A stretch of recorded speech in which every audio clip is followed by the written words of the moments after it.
नमस्कार दोस्तों, आज हम बात करने जा रहे हैं जीरो बजट नेचुरल फार्मिंग के बारे में, यानी शून्य बजट आधारित नेचुरल फार्मिंग के बारे में। भारत में जहां किसान जो है सुसाइडल डिस्ट्रेस, किसान ग्रामीण किसानों में सुसाइडल वगैरह की जो मतलब कमी, पैसे की कमी के कारण जूझ रहे हैं, उनका एक सॉल्यूशन जो है इसमें नज़र आता है। इसमें क्या है कि किसान की जो लागत है वो कम हो जाती है। भारत में जो किसानों के साथ समस्या वो ये है कि किसान दो ही तरह से उसकी इनकम बढ़ सकती है। या तो वो कृषि में इनपुट कम कर दे, लागत को कम करे, उसको कम करने का प्रयास टाइम टू टाइम होते रहता है, समय समय पे होते रहता है, या उसको जो पैदा कर रहा है उस पैदावार को ज़्यादा पैसा मिले।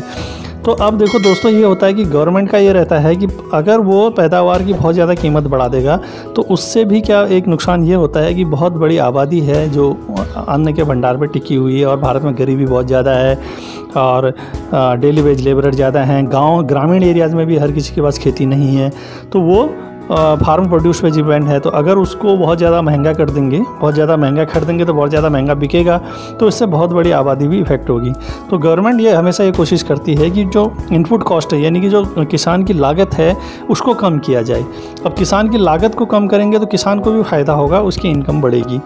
तो इसके लिए भारत में एक सॉल्यूशन आया कि जीरो बजट नेचुरल फार्मिंग। हालांकि इसकी शुरुआत जो है 1975 में जापान में हुई थी। उसके बाद महाराष्ट्र में इसके कुछ प्रयोग हुए। अब धीरे धीरे देश के अन्य हिस्सों में भी इसका प्रयोग किया जा रहा है। इसमें क्या होता है, काऊ का ही जो गोबर होता है, मूत्र होता है, और गुड़ की सहायता से उसको महीन किया जाता है मिट्टी के अंदर।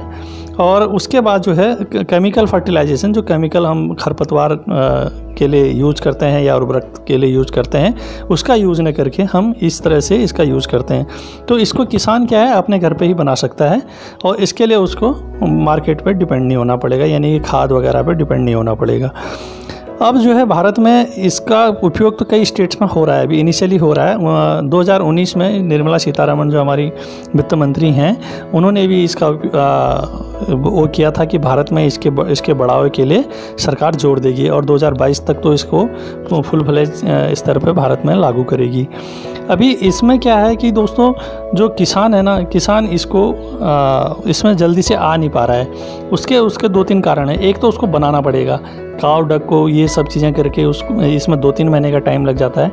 तो ये, हालांकि उसकी उर्वरकता इससे बरकरार रहेगी। मतलब जो केमिकल फर्टिलाइजेशन है वो आपकी भूमि की उर्वरकता को उस वक्त तो बढ़ा देता है, लेकिन धीरे बाद में कम कर देता है, भूमि को ख़राब कर देता है। तो ये है, ये जो जीरो बजट नेचुरल फार्मिंग है, ये आपकी भूमि की उर्वरकता को लंबे टाइम तक बढ़ाए रखता है। अभी हाल ही के वर्षों में भारत के कुछ स्टेट्स ने इसको उपयोग किया, जैसे सिक्किम है। सिक्किम ने तो अपने स्टेट को पूरा ही जैविक स्टेट घोषित कर दिया था, लेकिन इसके कुछ चीज़ें निगेटिव भी अभी भारत में नज़र आने लगे हैं 2-3 साल के अंतर्गत। इसमें यह हो रहा है कि इंस्टेंट तो उस जो अभी आप अगर उसको जैविक खेती को यूज़ करेंगे, ये नहीं कि इसके जीरो बजट नेचुरल फार्मिंग को बना के केमिकल फ्री अगर आप खेती करेंगे, तो ये देखा गया है कि कई जगहों पे, कई पैदावारों पे इसका बुरा असर पड़ता है, यानी कि पैदावार कम हो रही है। इससे किसानों को जो है कम पैदावार हो रही है तो उसको घाटा हो रहा है। तो वो इस जीरो बजट नेचुरल फार्मिंग से हट के तुरंत ही वो केमिकल फर्टिलाइजेशन में फिर से वापस आ जा रहा है। तो अभी इसमें और रिसर्च करने की ज़रूरत है। हालांकि फुल फ्लेज स्तर पे भारत सरकार ने अभी इसका प्रमोशन नहीं किया, लेकिन आने वाले टाइम पे वो इसमें और भी टेक्नोलॉजी अपग्रेड करके इसको लाने वाली है। तो ये थी दोस्तों आज जीरो बजट नेचुरल फार्मिंग के बारे में कुछ इन्फॉर्मेशन। इसी के साथ मैं ये वीडियो समाप्त करने जा रहा हूँ। धन्यवाद।